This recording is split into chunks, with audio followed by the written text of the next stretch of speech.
Hey guys, today we're taking a look at the Blackest Night Atrocitus Build-A-Figure wave from the DC Multiverse line. In this review, we're getting a look at the Black Lantern Batman figure. Let's get a closer look at that packaging. So here he is up close with packaging. Got the DC Multiverse logo right there. Batman, 1 out of 4 for Atrocitus. Got the window. The very badass looking figure in my opinion.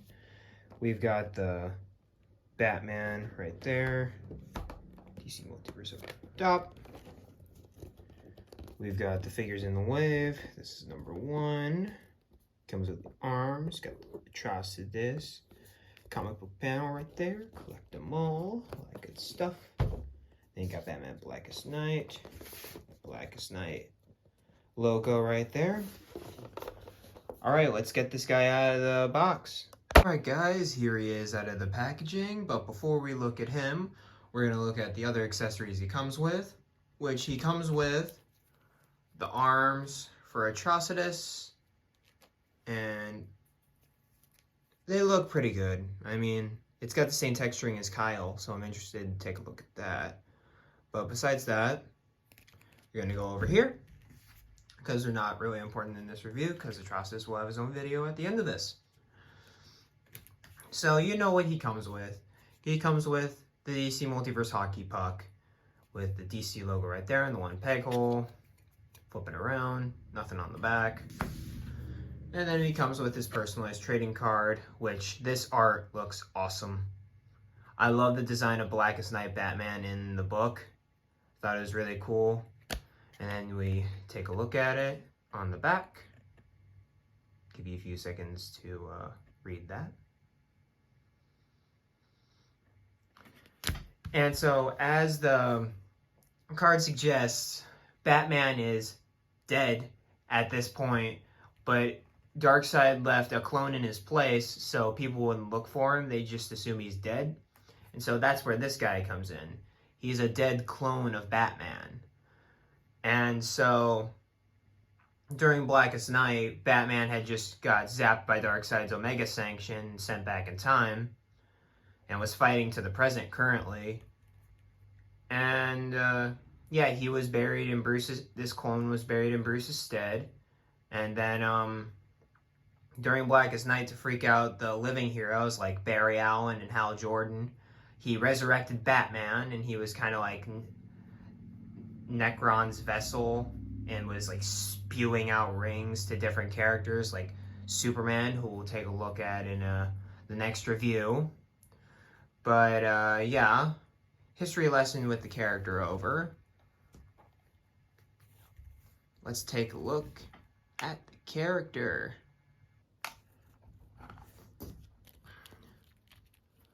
So I really like the open expression we have here, with the lips are decayed and gone. It looks so nasty. I feel really weird holding this figure because it's like zombie. But yeah, I really like the curves on the cape. We don't really see that a lot, and it really reminds me of the Arkham Asylum comic, which I recently read, and that comic's rad, by the way, but it really reminds me of that. And let's get a look at the cape. This cape looks awesome, all the tears and different points. Really looks weird and kind of demented. I especially love the tears. It looks really cool. But yeah, as I was saying, the head looks really cool and decayed. Let's see if we can get a good look at that tongue. It's just so nasty. Kind of dig it. But yeah, the texturing on the character is the same as the Green Lantern texturing, I believe. Yeah, it's the same texturing on Atrocitus and Kyle. But yeah, we got these gauntlets right here with the nice black or navy blue over it. And we've got this nice open hand here. And I'm pretty sure he's got a ring on it.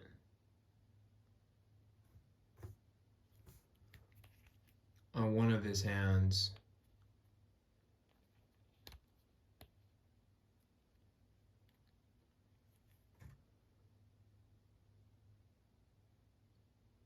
Come on.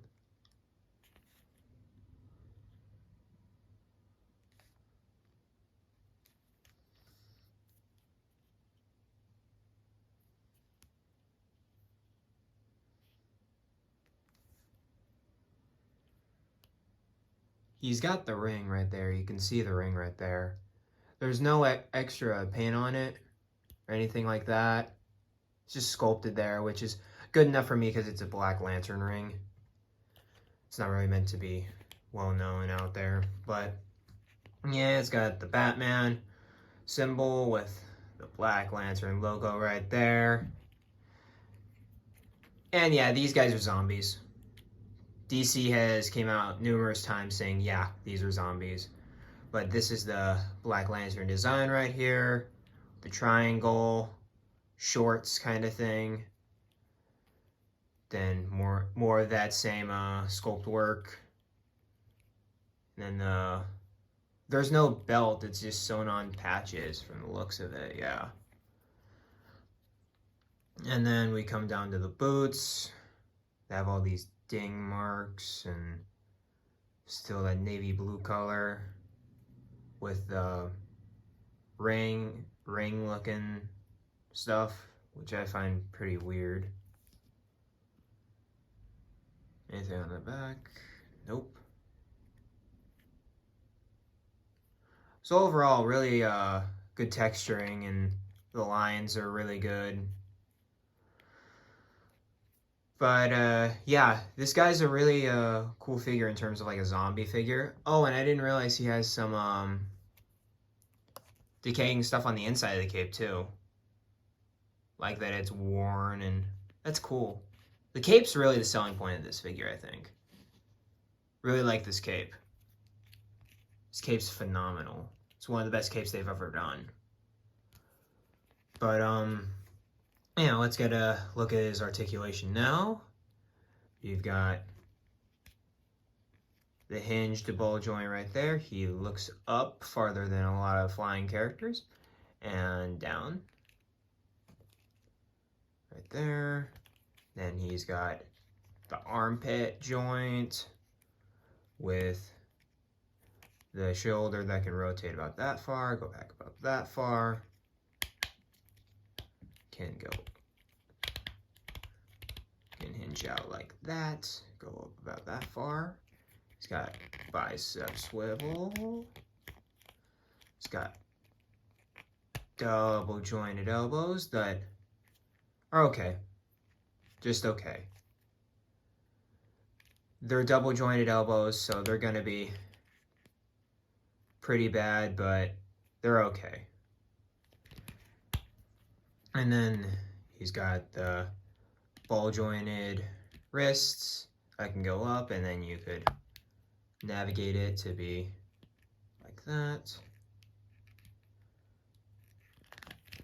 And then you've got just the single diaphragm on this guy. So I believe so. No, it's double. It's double, my bad. But yeah, tons of movement out here. Not a lot down here. He goes out about that far, back about that far, then he hinges out like that.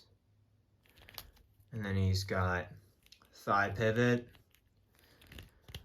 double jointed knees, which look pretty okay.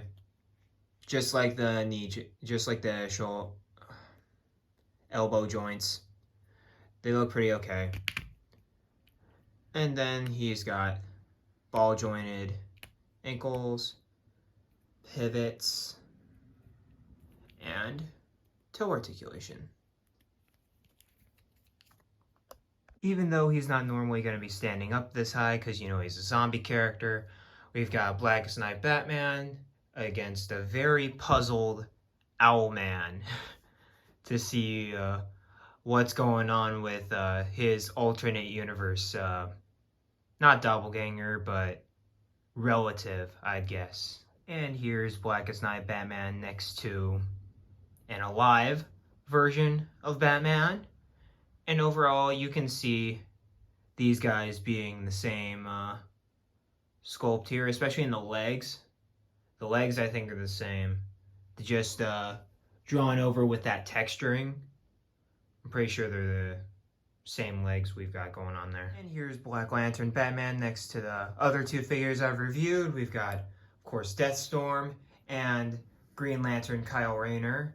And overall, this wave is starting to really fill out, and I'm starting to really dig this wave, especially these Black Lantern characters, which are really cool, especially that Deathstorm head sculpt. Oh my god, I still get goosebumps every time I see it.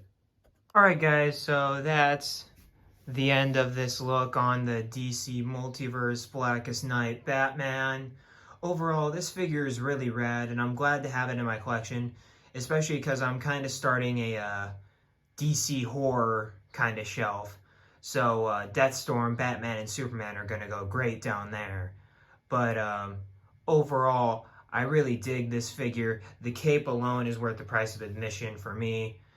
But overall, really great sculpt, especially like in the head with the decayed lips, and the cape alone with the tears on the front and the inside of the cape is really cool. And overall, I just really like this figure. But is he a must grab? Hell no. He's a zombie Batman. But that's the thing. He's a zombie Batman. So, do you want to get him? Let me know in the comments if you want to get this guy. And I got this guy from Amazon, so they're starting to show up. But my local comic book store also has them. So maybe you guys will have better luck at your comic book stores. Pop in there, say hello to whoever owns them. Maybe you'll become a regular customer there. But alright guys, I'll see you guys in the next video with another look at the Blackest Night Wave. Peace.